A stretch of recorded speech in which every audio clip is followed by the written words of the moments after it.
কুতুবউদ্দিন বখতিয়ার কাকি রহমতুল্লাহ আলাইহি কে তিনি কত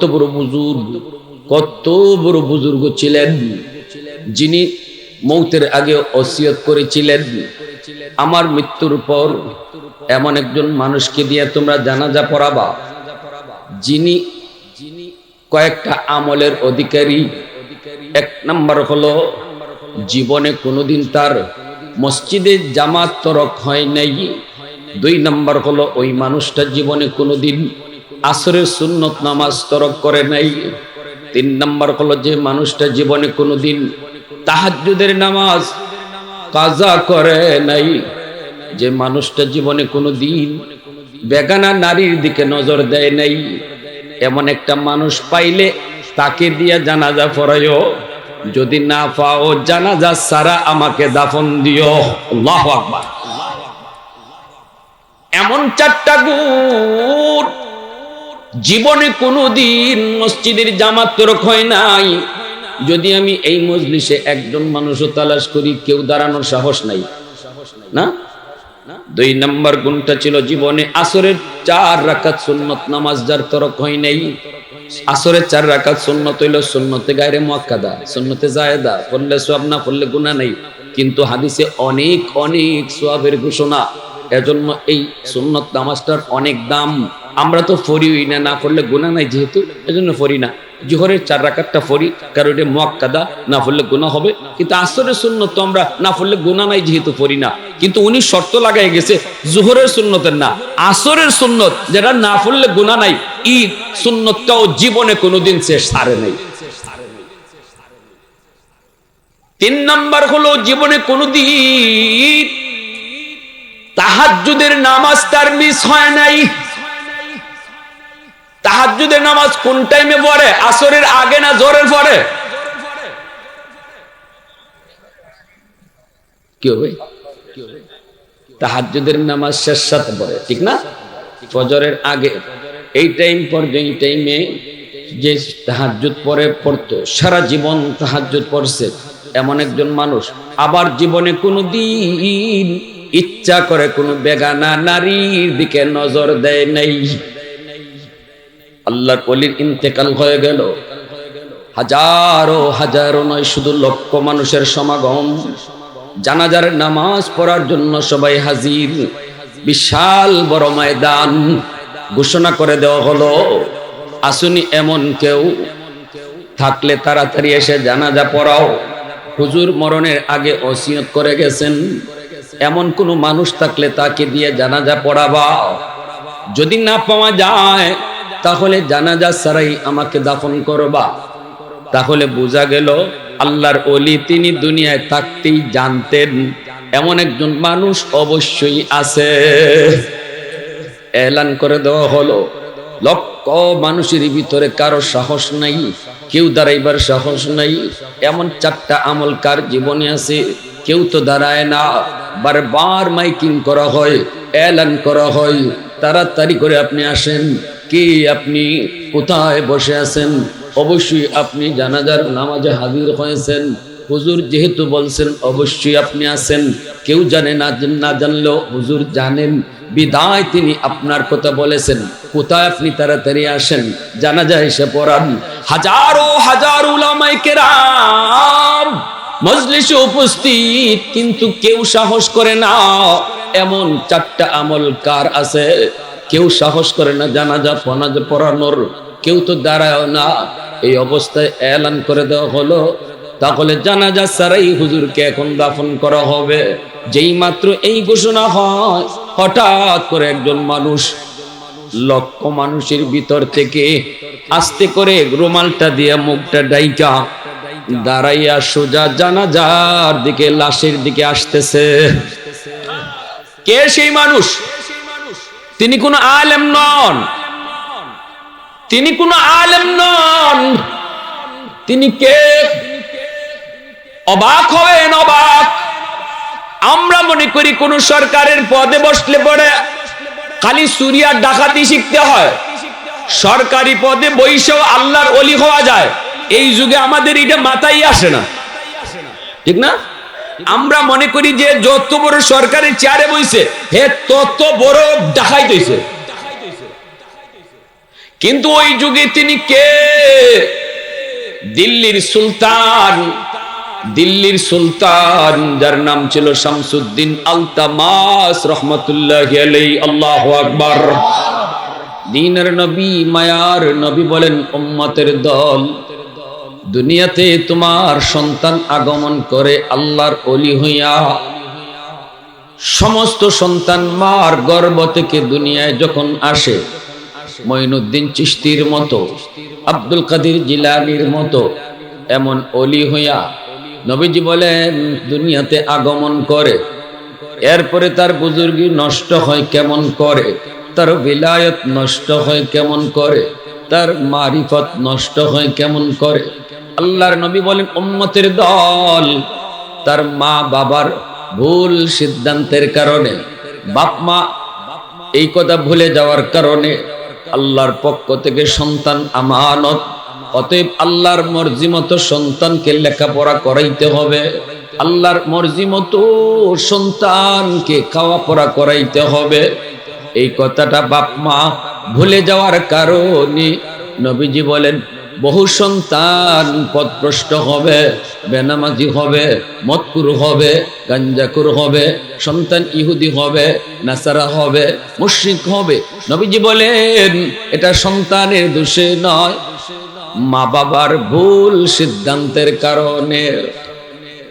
আমার সন্তান আগমন করলো আমার আল্লাহর জমিনে, ঘরের পরিবেশ, যেই পরিবেশে সে বড় হবে, এই পরিবেশটা আমি কেমন করে বানাইলাম, আমার ঘরের পরিবেশ কেমন, এই পরিবেশের আসর যায় সন্তানের উপরে পড়বে। যদি ঘরের পরিবেশটা আল্লাহর মর্জি মতো হইতো, ঘরে যদি টেলিভিশন না চলতো, ঘরে যদি গান বাজনা না চলতো, ঘরে যদি কোরআন তেলাওয়াতের আওয়াজ থাকতো, তাহলে আমার সন্তান আগমন করেছে যেমন আল্লাহর ওলি হইয়া, ঘরের পরিবেশেও সে আল্লাহর ওলি থাকতো। এরপরে যখন আমি তারে ভর্তি করব পড়ালেখায়, ওখানে যদি আমি তারে মাদ্রাসায় পড়াইতাম, আমি যদি আল্লাহর পরিচয় তার কলিজার ভিতরে দিতাম, সেখানেও সে আল্লাহর ওলি হয়ে থাকতো। এরপরে কবর পর্যন্ত সে আল্লাহর ওলি হইয়েই কবরেও যাইত। যখন সুবহানাল্লাহ। কিন্তু যুবক, আমার ভুলের কারণে, আমি বাবার ভুলের কারণে আমার সন্তানের মারিফত আজকে নষ্ট হলো, আমার সন্তানের বুজুর্গি আজকে নষ্ট হলো।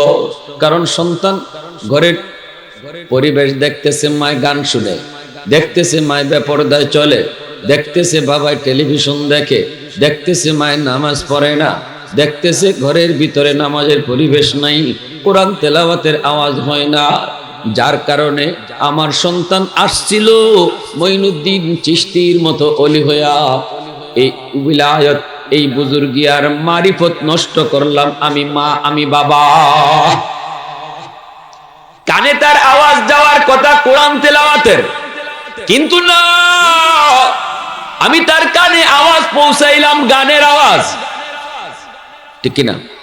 কান হলো তার অডিও রেকর্ডার, চোখ হলো সন্তানের ভিডিও রেকর্ডার।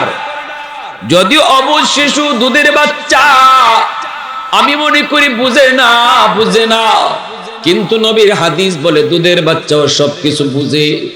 আল্লাহ তারে চোখ দিয়েছেন ভিডিও রেকর্ডার বানায়া, কান দিয়েছেন আল্লাহ তারে অডিও রেকর্ডার বানায়া। আমার দুধের বাচ্চা চোখে সে যা দেখবে, এই দৃশ্যটা সে মরণ পর্যন্ত রেকর্ড করে রাখবে। কানের মধ্যে আমার দুধের বাচ্চা যা শুনবে, কানের মধ্যেও সেই আওয়াজটা সে রেকর্ড করে রাখে। যেদিন সাপ্লাই দেয়, এতদিন যা রেকর্ড হয়েছে তাই সাপ্লাই দেয়, এতদিন যা রেকর্ড হয়েছে তাই সাপ্লাই দেয়। বাবা যদি মাকে বকাবকি করে, এই বকার আওয়াজটাও সন্তানের কানে রেকর্ড হয়ে থাকে। যেদিন বড় হয় এদিন সন্তান অটো গালি শিখে যায়, ঠিক না? জোরে বলেন। এজন্য আল্লাহ নবী বলছেন, স্বামী স্ত্রীর বৈধ সম্পর্ক যেটা গোপন সম্পর্ক, এটাও অবুঝ বাচ্চার সামনে কইরো না, রাসূল নিষেধ করছেন। প্রশ্ন করবেন, হুজুর দুধের বাচ্চা কি বা বুঝে? আল্লাহ রসুল নিষেধ করছেন, রসুল না বুঝে নিষেধ করেন নাই। আমার আপনার চেয়ে রসুলের বুঝ বেশি, কারণ আমার রসুল যা বলেন তা নিজের থেকে বলেন না, কার ইশারায়। জোরে বলেন। এই বাচ্চাটা শিশুকালে যা দেখবো, কথা কইতে পারে না, কিন্তু চোখে যা দেখতেছে এই দৃশ্যটা তার চোখের ভিতরে রেকর্ড করে রাখতেছে, মেমোরিতে রেকর্ড হয়ে থাকতেছে।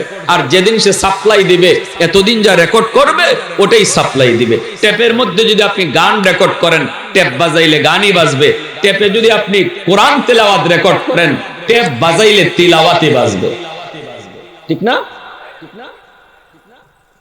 এখন আমি বাবা সিদ্ধান্ত নিব, আমার সন্তানের কানে আমি কি রেকর্ড করব? গান বাজনা রেকর্ড করব নাকি কোরআন তেলাওয়াত রেকর্ড করব? সিদ্ধান্ত নিবে মা, সিদ্ধান্ত নিবেন বাবা। এই সিদ্ধান্তে যদি বাপ মা সঠিক হয়, এই সিদ্ধান্তে যদি বাপ মা সঠিক হন, তাহলে সন্তানের ভবিষ্যৎ আলোকিত। সন্তান ওলি যেমন হইছে, ওলি হয়ে যেমন আসছে, মারিফত লইয়া যেমন আইছে, মারিফত লইয়াও দুনিয়াতে বাঁচবে, মারিফত লইয়াও সে কবরে যাবে।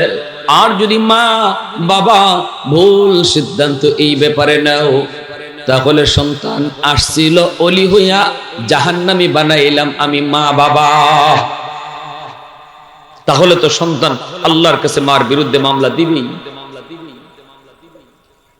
এ আমার ভাই যুবক, বাবার চেয়ে মায়ের আসর সন্তানের উপরে বেশি পড়ে। অনেক মায়েরা এখানে আসছেন, আমি কিছু কথা বলি, একটু মন দিয়ে শুনেন। বাবার চেয়ে সন্তানের উপরে মায়ের আসর বেশি পড়ে। এজন্য কিয়ামতের ময়দানে সন্তানের ব্যাপারে আল্লাহ পাক বাবাকে যদি একটা প্রশ্ন করে, মাকে দুইটা করবে। কারণ সন্তান মার কাছে ছিল বেশি, পেটে ছিল 10 মাস 10 দিন, এটাও মায়ের পেটে, ঠিক না? পেটে সন্তান থাকা অবস্থায় মা যা করে এই সন্তানের উপরে মার কাজটা গিয়ে আসর করে। পেটে সন্তান নিয়ে যদি মা বেশি বেশি মিষ্টি খায়, সন্তান বড় হওয়ার পরে মিষ্টি প্রিয় হয়। পেটে সন্তান নিয়ে যদি মা বেশি বেশি টক খায়, সন্তান বড় হওয়ার পরে টক প্রিয় হয়। পেটে সন্তান নিয়ে যদি মা বেশি বেশি ঘুমায়, সন্তান বড় হওয়ার পরে অলস হয়। পেটে সন্তান নিয়ে মা যদি টুকটাক কামকাজ করে, এই সন্তান বড় হওয়ার পরে কর্মঠ হয়। পেটে সন্তান নিয়ে যদি মা বেশি বেশি গান শুনে, সন্তান বড় হওয়ার পরে গায়ক হয়।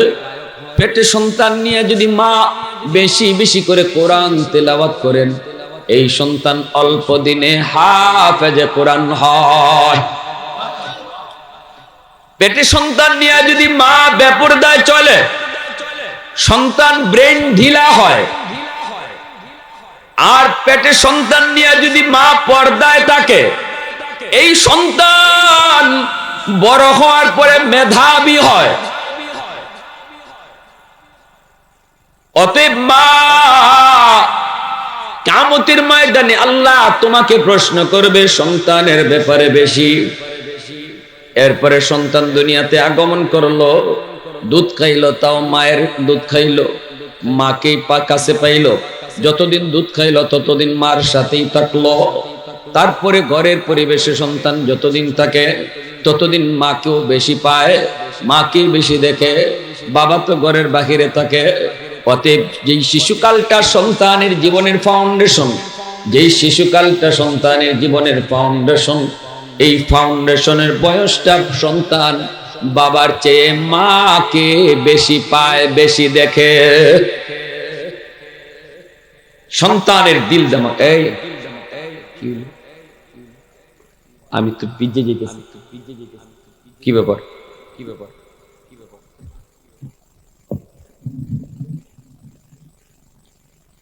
আল্লাহ, কষ্ট হইতেছে আপনাদের? এই কুয়াশার পানি মনে বৃষ্টির মতো পড়তেছে, তাও আজ শুনবে নাকি?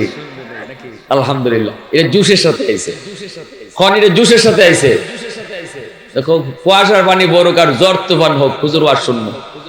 আল্লাহ তুমি কবুল করো, জোরে কোন আমিন। আরো জোরে আমিন। কারা কারা সজাগ আছেন, মনোযোগ কার কার আছে হাত উঠে আল্লাহরা দেখান। আল্লাহ কবুল করো, জোরে কই আমিন। আরো জোরে আমিন।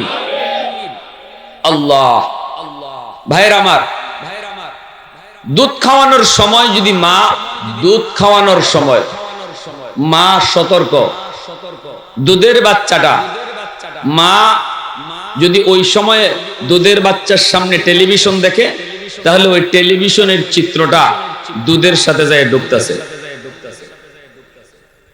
এটা একটা উদাহরণ দিই, উদাহরণ না দিলে বুঝবেন না, একটা দলিল দিতে হবে, দলিল না দিলে বুঝবেন না। দলিলটা হলো, বহুত বড় একজন আল্লাহর ওলি ছিলেন ভারতের, যার নাম ছিল কুতুবউদ্দিন বখতিয়ার কাকি রহমতুল্লাহ আলাইহি। নাম ছিল কি? কুতুবউদ্দিন বখতিয়ার কাকি। তিনি খাজা মঈনুদ্দিন চিশতি রহমতুল্লাহ আলাইহির সুযোগ্য শাগরেদ। ইনার আম্মা শিশুকালটা বাচ্চাদেরকে, যেই বয়সটাতে বাচ্চারা জন্মের পরেই কি আমরা মাদ্রাসা দিয়ে দিই, ভর্তি করে বা স্কুলে, কিছু সময় কয় বছর পর্যন্ত মিনিমাম ঘরে থাকে? 5-6 বছর পর্যন্ত থাকে না? এই 5-6 বছরটার জন্য সন্তানের মা বাবা হইল তার প্রথম শিক্ষক, আর এই ঘর হলো সন্তানের জন্য প্রথম স্কুল। একজন মানুষের জীবনের সর্বপ্রথম শিক্ষক কেডা? কোন? মা বাবা। সর্বপ্রথম শিক্ষক কে? কারণ বাপ মা তার জীবনের প্রথম শিক্ষক, আর প্রথম বিদ্যালয় ঘর, নিজের ঘর, ঠিক না?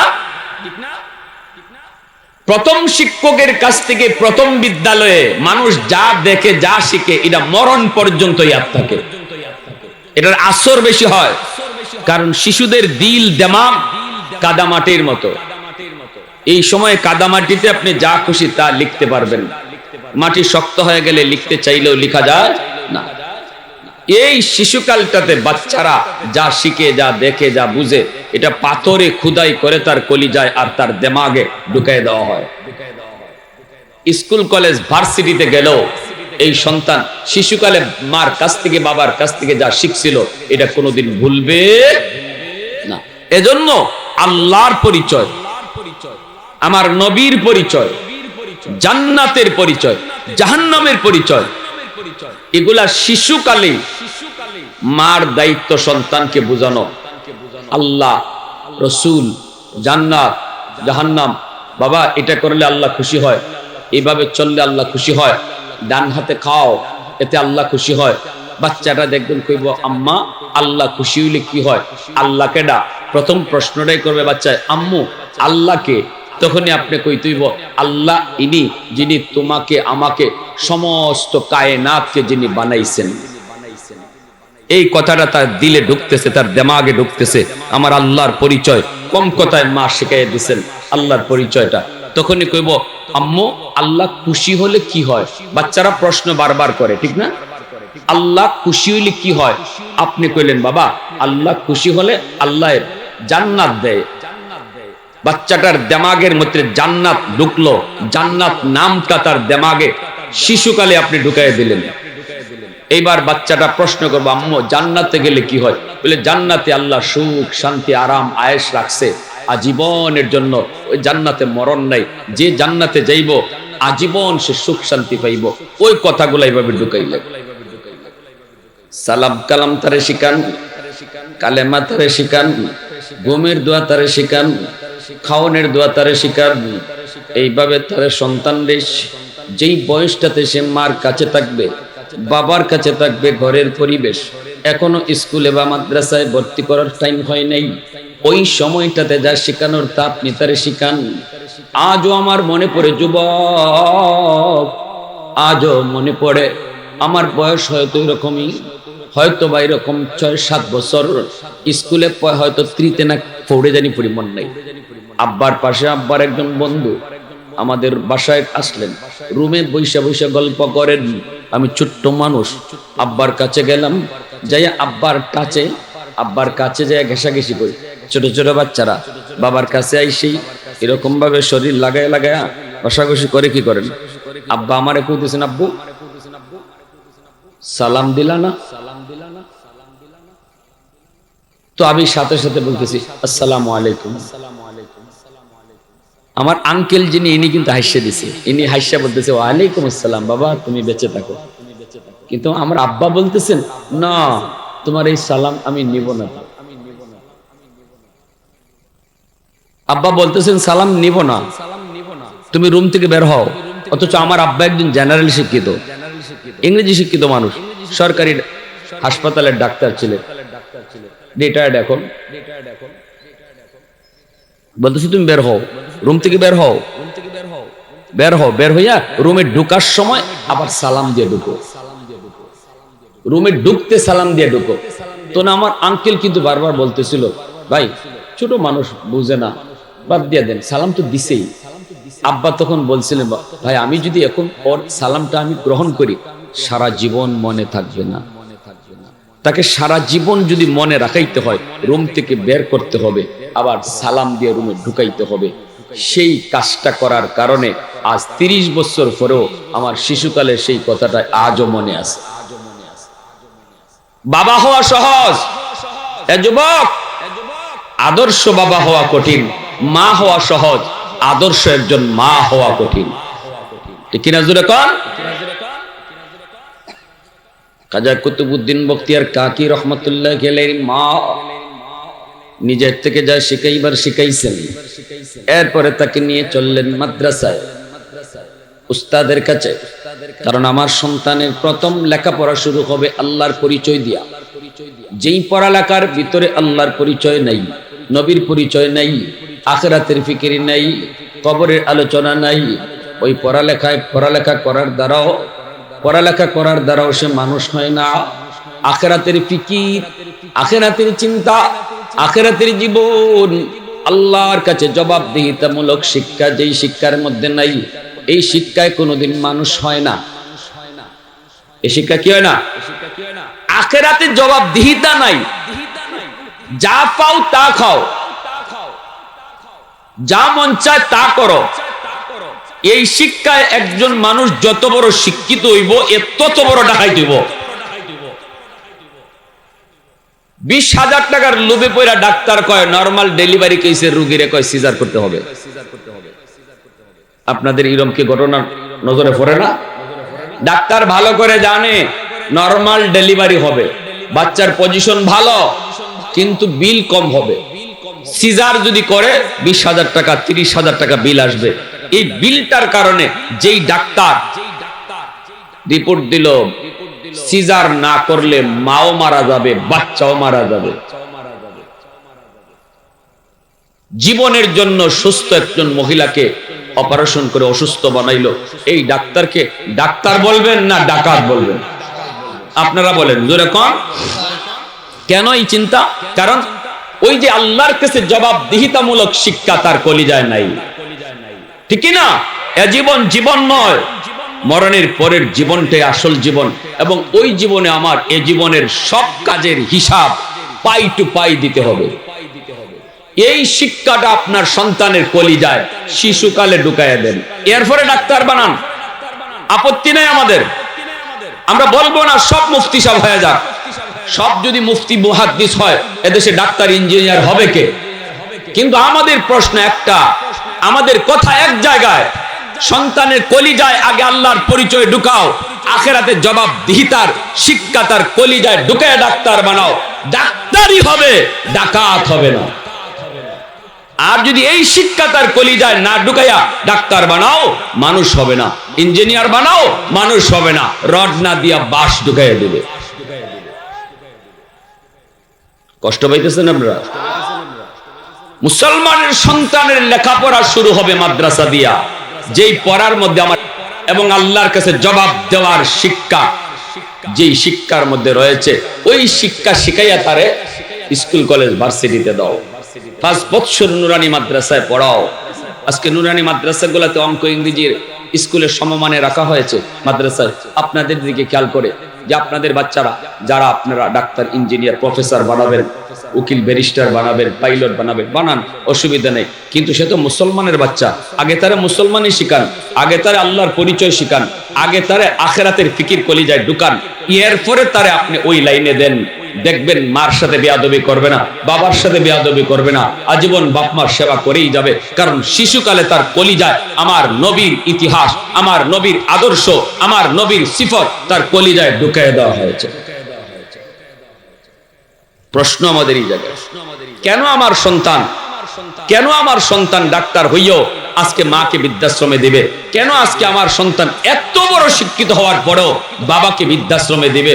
গন্ডগোল কোথায়? আসুন রোগ ধরি, রোগ ধইরা চিকিৎসা করেন, রোগ না ধইরা চিকিৎসা করবেন না। রোগ আমার আসমানে, চিকিৎসা চলছে জমিনে। আগুন লাগছে শেরপুর, পানি দেই ফরিদপুর। জীবনে কোনোদিন আগুন নিভবে? জোরে বলেন। যেখানে আগুন সেখানে পানি দাও, আগুন যেখানে সেখানে পানি লাগাও, তাহলে আগুন নিভবে। শুধু আপনাদের দিকে খেয়াল করে উলামায়ে কেরাম মাদ্রাসার সিলেবাসে পরিবর্তন আনছেন। 5টা বছর মাদ্রাসার এই নুরানি বিভাগ শিশুদের যে 5টা বছর পড়ানো হয়, এই 5 বছরে স্কুলের একদম সেম টু সেম অঙ্ক, ইংরেজি, বাংলা, ইতিহাস ঢুকানো হয়েছে, যেন আপনার সন্তান 5 বছর মাদ্রাসায় পইরা সত্যিকারের মুসলমানের বাচ্চা হইয়া এরপরে যেন হাই স্কুলে যায়। বেনামাজি হবে না, ঠিক কিনা জোরে বলেন। আল্লাহর বিরুদ্ধে কখনো বলবে না, নবীর বিরুদ্ধে বলবে না। ঢাকা ইউনিভার্সিটির বাংলা বিভাগেও যদি পড়ে, যেখানে নাস্তিকদের ভিড়, সেখানেও আপনার সন্তান নাস্তিক হবে না। আপনার সন্তান কোরআনের সৈনিক হবে, সেখানেও কোরআনের পক্ষে আওয়াজ উঠাবে, কারণ শিশুকালে তার কলিজায় মুসলমানি ঢুকাইয়া দিছেন আপনি, ঠিক কিনা? আমার ভাইরা, বন্ধুরা, যুবক, কুতুবউদ্দিন বখতিয়ার কাকি রহমতুল্লাহ আলাইহির মা সন্তানকে নিয়ে তিনি চললেন মাদ্রাসায়। উস্তাদের কাছে আইসা বলেন, উস্তাদজি, আমার সন্তানকে আপনি মুসলমানের বাচ্চা বানান। আপনাদের কথাও থাকবে এটাই, আগে আইয়ে কইবেন, হুজুর সন্তানরা আগে মুসলমানের বাচ্চা বানান, এরপরে যেটা করে করব। এরপরে আলিম বানাইবো, হাফিজ বানাইবো না মুফতি সাহেব বানাইবো, ইঞ্জিনিয়ার বানাইবো না ডাক্তার বানাইবো, এটা পরে বুঝবো। আগে মুসলমানের বাচ্চা বানান, ঠিক কিনা জোরে বলেন। আগে তারা মানুষের বাচ্চা বানান। মুসলমানই শিখলেই মানুষ, আল্লাহর পরিচয় জানলে মানুষ, নাইলে আল্লাহ মানুষ কইতে রাজি না। পবিত্র কোরআনে সূরাতুর রহমানের শুরুতে আল্লাহ এই কথাই বলছেন, যার দিলে আমার পরিচয় আছে, যে আমারে চিনে এ মানুষ, যে আমারে চিনে না আল্লাহ কয় এ মানুষ হই না। আল্লাহ কি কয়? সে মানুষ না। এ যত বড় ডাক্তার, যত বড় ইঞ্জিনিয়ার, যত বড় প্রফেসর হোক, যদি আল্লাহকে না চিনে আল্লাহ তার মানুষ কইতে রাজি না। আর রহমান আল্লামাল কোরআন খালাকাল ইনসান, সৃষ্টি আল্লাহ পরে নিলেন, কোরআনের কথা আগে আনলেন। এই কথা বুঝাইবার জন্য তোমার কলিজায় যদি আমি আল্লাহর পরিচয় থাকে, আমার কোরআনের জ্ঞান যদি থাকে, তবেই তোমাকে আমি মানুষ কই, আর নতুবা তোমাকে আমি মানুষ কই না। এজন্য মুরগির বাচ্চা জন্ম নিলে মুরগি হয়, মানুষের বাচ্চা জন্ম নিলেই মানুষ হয় না, মানুষ বানাইতে হয়। আর মানুষ বানানোর শিক্ষা হলো আল্লাহর পরিচয়ের শিক্ষা, ঠিক কিনা জোরে বলেন। আমার ভাইরা, বন্ধুরা, কুতুবউদ্দিন বখতিয়ার কাকি রহমতুল্লাহ আলাইহি কে তিনি? কত বড় বুজুর্গ, কত বড় বুজুর্গ ছিলেন, যিনি মৌতের আগে ওসিয়ত করেছিলেন, আমার মৃত্যুর পর এমন একজন মানুষকে দিয়ে তোমরা জানাজা পড়াবা, যিনি কয়েকটা আমলের অধিকারী। 1 নাম্বার হলো, জীবনে কোনোদিন তার মসজিদে জামাত তরক হয় নাই। 2 নাম্বার হলো, ওই মানুষটা জীবনে কোনোদিন আসরের সুন্নত নামাজ তরক করে নাই। 3 নাম্বার হলো, যে মানুষটা জীবনে কোনোদিন তাহাজ্জুদের নামাজ কাজা করে নাই, যে মানুষটা জীবনে কোনোদিন বেগানা নারীর দিকে নজর দেয় নাই। এমন একটা মানুষ পাইলে তাকে দিয়ে জানাজা পড়াইও, যদি না পাও জানাজা সারা আমাকে দাফন দিও। আল্লাহু আকবার। এমন 4টা গুণ, জীবনে কোনোদিন মসজিদের জামাত তরক হয় নাই। যদি আমি এই মজলিসে একজন মানুষও তালাশ করি, কেউ দাঁড়ানোর সাহস নাই না। 2 নাম্বার গুণটা ছিল, জীবনে আসরের 4 রাকাত সুন্নত নামাজ যার তরক হয় নাই। আসরের 4 রাকাত সুন্নত হইল সুন্নতে গায়রে মুআক্কাদা, সুন্নতে জায়েদা, পড়লে সওয়াব, না পড়লে গুনাহ নাই। কিন্তু হাদিসে অনেক অনেক সওয়াবের ঘোষণা। এজন্য এই সুন্নত নামাজটার অনেক দাম। আমরা তো পড়িই না, না পড়লে গুনাহ নাই যেহেতু, এজন্য পড়ি না।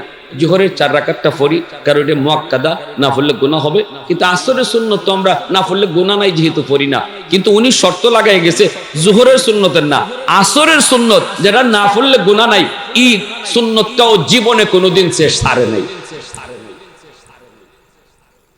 3 নাম্বার হলো জীবনে কোনোদিন তাহাজ্জুদের নামাজ তার মিস হয় নাই। তাহাজ্জুদের নামাজ কোন টাইমে পড়ে? আসরের আগে না জোহরের পরে?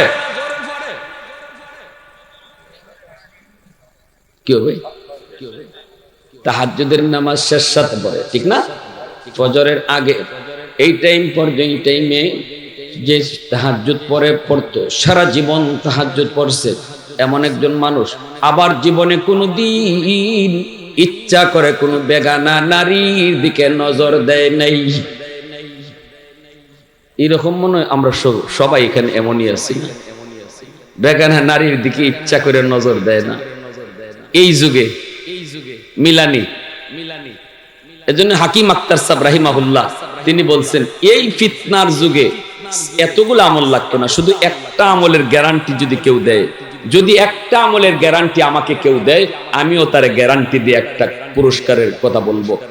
কি গ্যারান্টি? তিনি বলছিলেন, যদি কেউ গ্যারান্টি দিয়া কয় আমি ইচ্ছা করে কোনো বেগানা নারী দেখি না, বাস্তবেও না, মোবাইলেও না, যদি এই গ্যারান্টিটা আমাকে কেউ দিতে পারে, হাকিম আক্তার সাহেব আরেফ বিল্লাহ তিনি বলেন, আমি গ্যারান্টি দিয়া না, খালি কাগজে লিখকে দিব সে আল্লাহর ওলি হয়ে গেছে। এই যুগে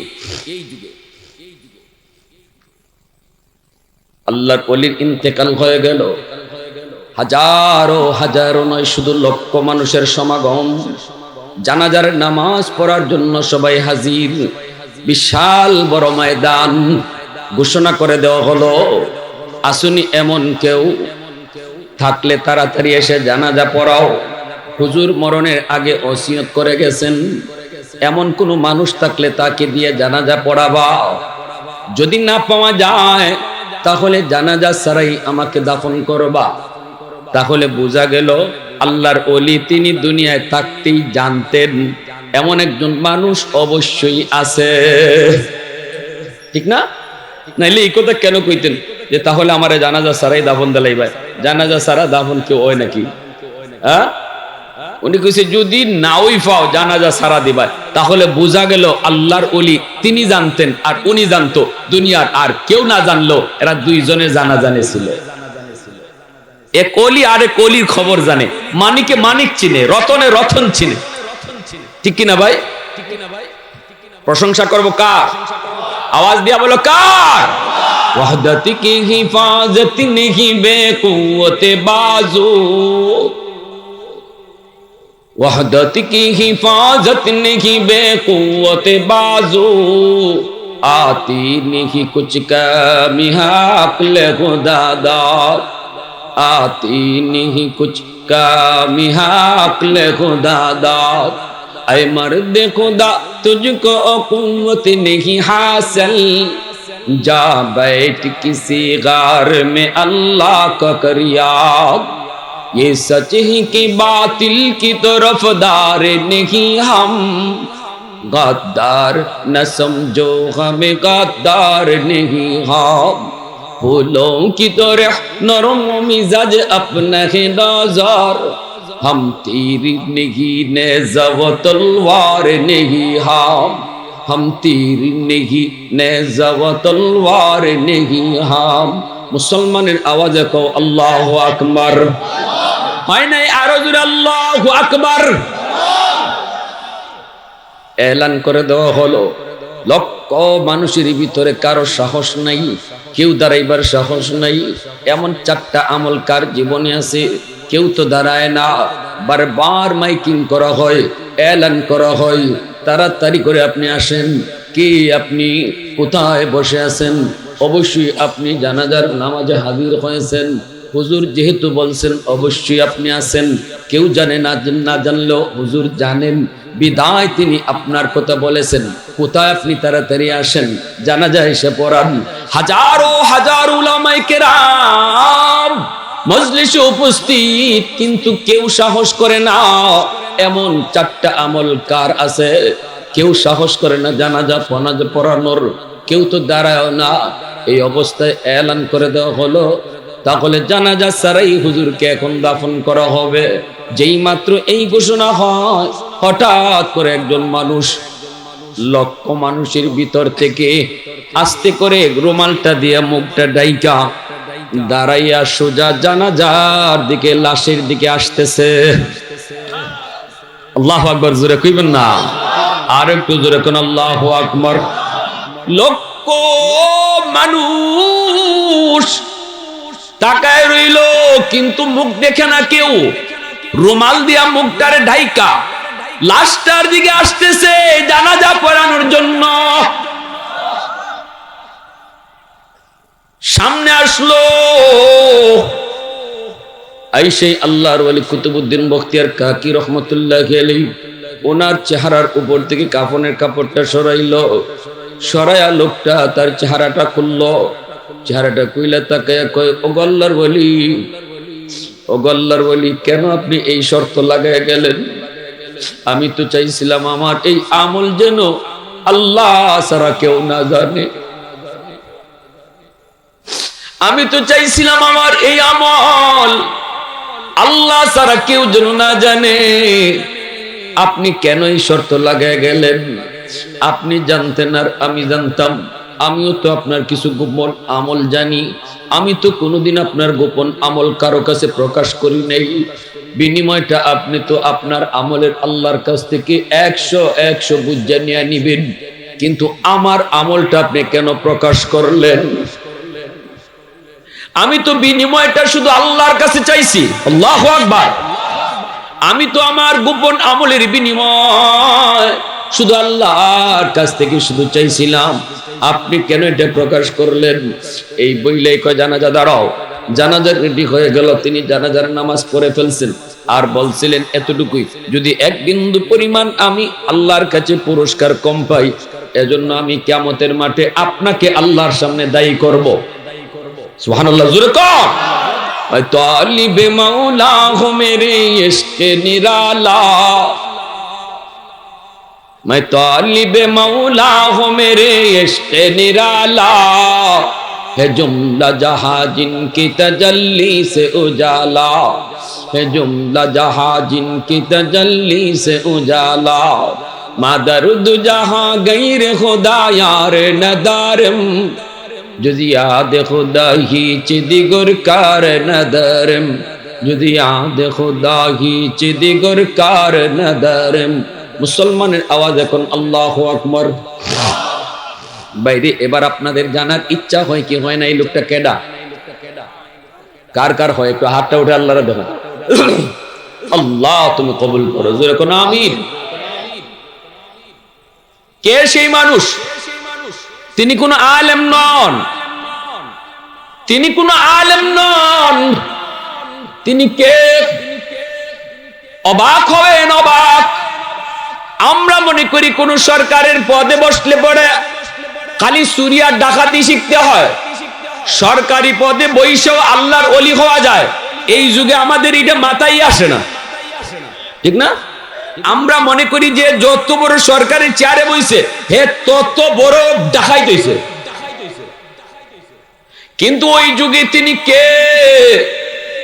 দিল্লির সুলতান, দিল্লির সুলতান যার নাম ছিল শামসুদ্দিন আলতামাস রহমতুল্লাহি আলাইহি। আল্লাহু আকবার। শুধু মন্ত্রী না, তিনি সুলতান, তিনি বাদশাহ, তিনি দিল্লির বাদশাহ, যার নাম ছিল শামসুদ্দিন আলতামাস রহমতুল্লাহি আলাইহি। এত বড় আল্লাহর ওলি তিনি কে? তিনি ওই কুতুবউদ্দিন বখতিয়ার কাকির শাগরিদ, ওনারই শাগরিদ, ওনারই শাগরিদ।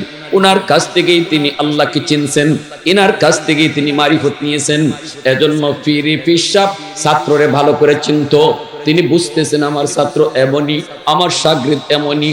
এজন্য বলি যুবক, সন্তানকে ডাক্তার বানাও, ইঞ্জিনিয়ার বানাও, মন্ত্রী বানাও, প্রফেসর বানাও, ব্যারিস্টার বানাও, প্রধানমন্ত্রী বানাও, আপত্তি নাই।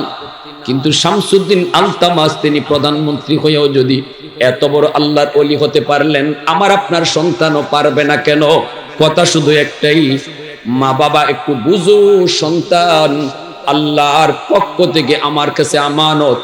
আমি নিজের ইচ্ছায় চালাইব না, আল্লাহর ইচ্ছায় চালাইব, ঠিক কিনা? ওই কুতুবউদ্দিন বখতিয়ার কাকি কেন এত বড় ওলি হয়েছে বুঝেন? মা শিশুকালে নিয়ে গেছে উস্তাদের কাছে, উস্তাদ জি আমার ছেলেটারে মুসলমানি শিখান দিয়া, তো মা চলে আসছে। এবার উস্তাদ কইতেছে বাবা পড়ো আলিফ বা তা সা, কিন্তু ছোট্ট কুতুবউদ্দিন তিনি বলতেছেন উস্তাদ জি আলিফ বা নয়, আলিফ লাম মিম, যালিকাল কিতাবু লা রাইবা ফীহ। উস্তাদ শিখায় কই বাবা পড়ো আলিফ বা তা সা, কিন্তু ছোট্ট বাবু কুতুবউদ্দিন কয় আলিফ লাম মিম। শুধু আলিফ লাম মিম শেষ না, আল্লাহর কোরআনের 15 পারা উস্তাদের সামনে এক বসায় হিফজ শোনায় দিলেন। অবাক হয়ে উস্তাদ শুনতেছেন, অবাক হয়ে শুনেন, আর উস্তাদের চোখ দিয়ে দর দর করে পানি ঝরে। বাবারে কি শুনাইতেছ রে বাবা?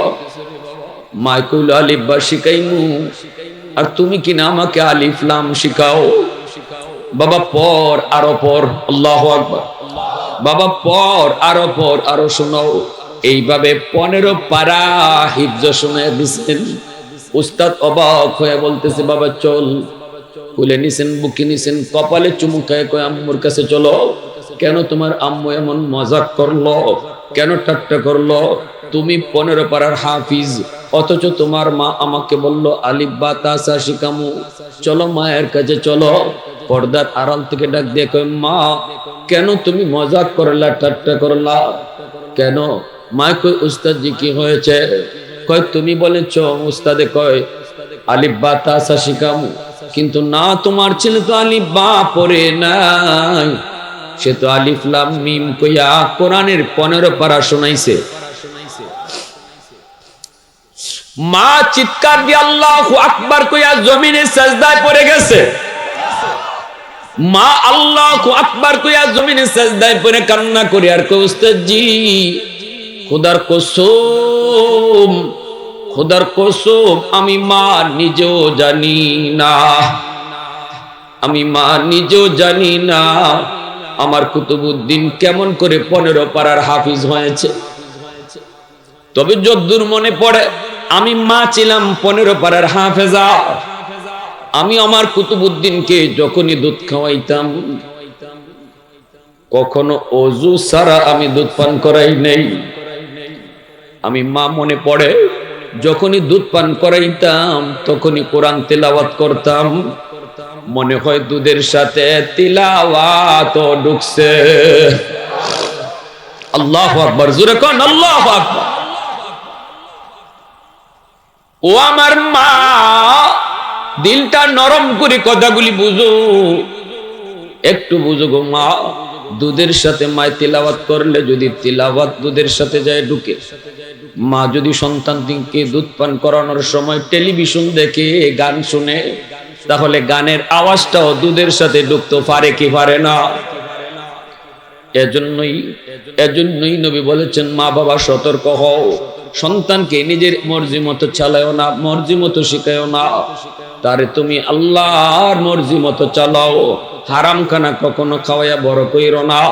সন্তানকে তুমি আদর কইরা সন্তান যা চায় তা দিলা, কিন্তু হারাম পন্থায় লাভ নাই। এই সন্তান কিয়ামতের ময়দানে বাবার বিরুদ্ধে মামলা দিয়া কইব আল্লাহ আমার বাবা হারাম খাওয়ানোর কারণে আমি আজকে বেনামাজি হইছি, আমি আজকে মদখোর হইছি, গাঞ্জাখোর হইছি, আমার বুজুর্গি নষ্ট হয়েছে, আমার মারিফত নষ্ট হয়েছে। বাবা সুদের টাকা ঘরের ভিতরে ঢুকাইছে, সুদের টাকা দিয়ে আমি সন্তানকে বড় করছে, যার কারণে আজকে তোমাকে আমি ভুলে গেছি। আল্লাহ আমার বাপরে আটকাও, আমার বাবারে আটকাও, বাবারে ডাবল শাস্তি দাও। যেই সন্তানের মায়ায় পড়ে তুমি হারাম ঘরে ঢুকাইছো, এই সন্তানই কিন্তু আল্লাহর আদালতে তোমাকে আটকায় দিবে।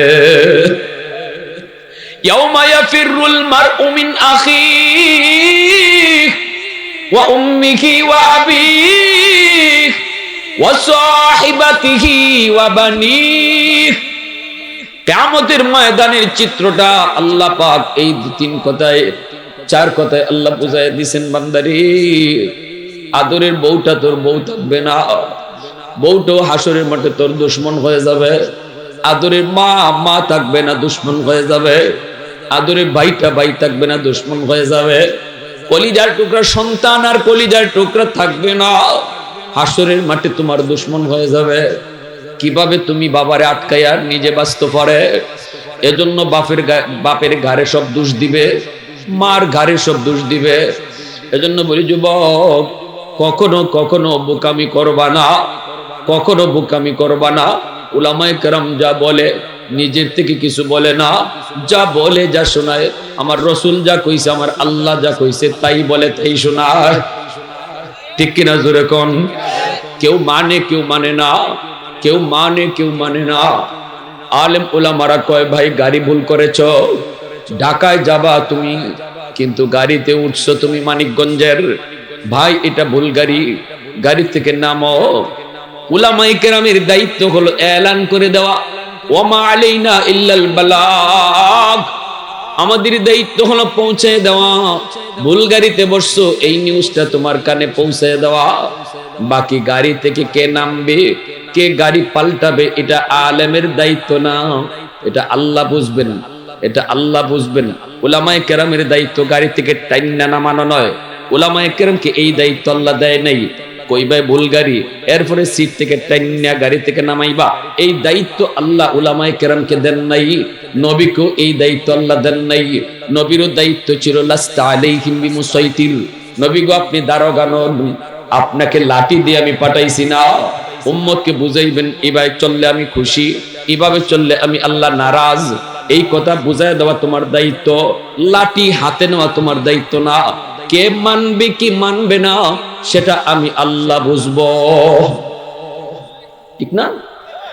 উলামায়ে কেরামের কথা মাইনা এখানে হয়তো কেউ বা নিয়ত করবে না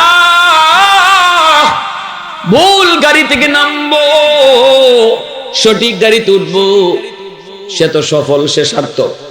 নিয়ত যদি করে না আজকে থেকে আর নিজের মর্জি সন্তানের ব্যাপারে চালাবো না, সন্তানকে আমার আল্লাহর মর্জি মতো বড় করব, আল্লাহর মর্জি মতো তারে শিখাবো, আল্লাহর মর্জি মতো তারে পড়ালেখা করাবো, তাহলে সে গাড়ি বদলাইলো, আলেমদের কথা মানলো, কপালে হেদায়েত নসিব হলো। আর কিছু মানুষ আছে শুনবে ঠিকই কিন্তু মানবে না। যেমন গাড়িতে যদি এলান করি, কিছু মানুষ আছে এমনও কইতে পারে তো ধুত মিয়া সিট কাটছি বইছি, আরামে সিটটা নিয়ে বইছি, গাড়ি থেকে নামবো না।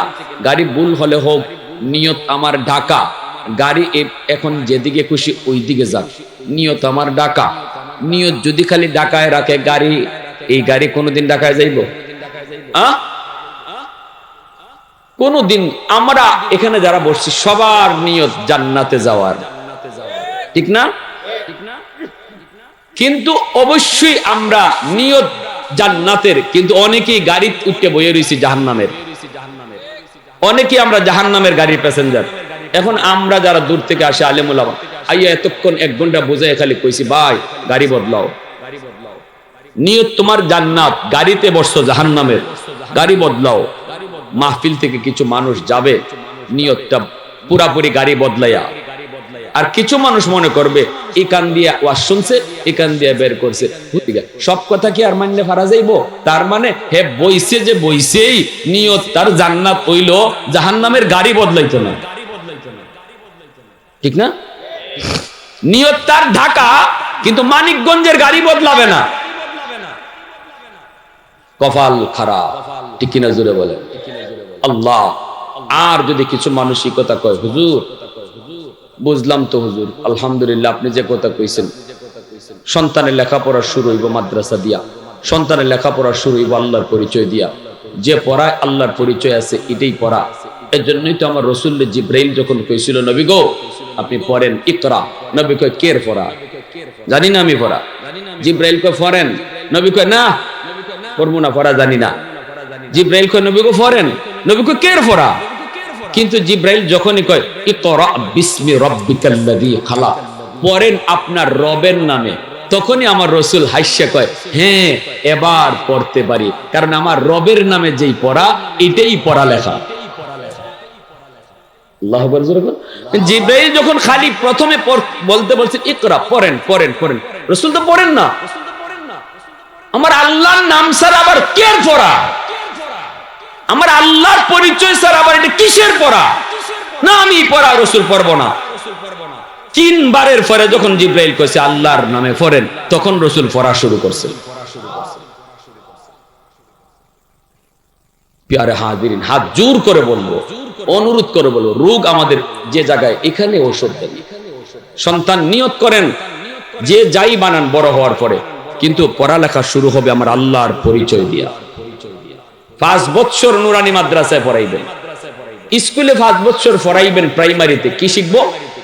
আগডুম বাগডুম গোরাডুম সাজে, ডাক দুল বাজে। তো বাজলে কি হইছে? কি হইছে? কিটা ডাক দুল বাজলো তো হে কি শিখলো? ব্যাঙ্গের ফাল, সাইকেল দৌড়ানি, কি শিখলো? কিন্তু এই 5টা বছর আমি নষ্ট করলাম সন্তানের। তাও কোন বছর? তার জীবনের ফাউন্ডেশন। আরে ফাউন্ডেশন যদি মজবুত হয়, বিল্ডিংও মজবুত হয়। শিশুকালটা হলো ফাউন্ডেশন জীবনের। এই 5টা বছর যদি মাদ্রাসায় পড়ান, তার জীবনের ফাউন্ডেশন মজবুত হলো ইসলামের উপরে, কোরআনের উপরে, ইসলাম আল্লাহর পরিচয়ের উপরে মজবুতির সাথে ফাউন্ডেশন করে উঠলো। আর যদি নিয়ত করেন হুজুর, না হুজুর আপনার মতো একজন আলিম হইতো, আমরা হাফিজ সাহেবের মতো একজন হাফিজ হইতো, আজকে যে কয়টা ছেলে হাফিজ পাগড়ি নিছে, হুজুর দেখি আমার কলিজায় লাগছে। আজকে যে বাচ্চাগুলা পাগড়ি নিছে, এই বাচ্চাগুলার মা বাবার কলিজায় এই সময়টাতে কি পরিমাণ আনন্দ লাগছে, এই বাপমার কলিজায় কি সুখ বইতেছে, পৃথিবীতে অন্য কোনো বাপ মা সেটা বুঝবে না। ঠিক কিনা জোরে বলেন? আপনাদেরও মনের ভিতরে ইচ্ছা, আইরে আজকে যদি আমার ছেলেটা এরকম পাগড়ি পড়তো, আর যদি এরকম হুজুরা বলতো অমুকের ছেলে আজকে 30 পারা কোরআন সিনায় নিছে, তার ছেলেকে পাগড়ি দিতেছি, মনের ভিতরে এই ইচ্ছাটা সকলেরই জাগে। দুনিয়ার ধন্য ওই বাবা, ধন্য ওই মা, যেই মা যেই বাবা সন্তানের মাথায় 30 পারা কোরআন মুখস্থর পরে মাথায় পাগড়ি পরানো হয়। কারণ কিয়ামতের ময়দানে আল্লাহ কইব, কই তোমরা মা বাবা? নবীর বাপ মা এসে কইব, আল্লাহ আমি অমুক নবীর আম্মা, অমুক নবীর আব্বা। আল্লাহ বলবেন আমি কোন নবীর বাপ মারে খুঁজি না।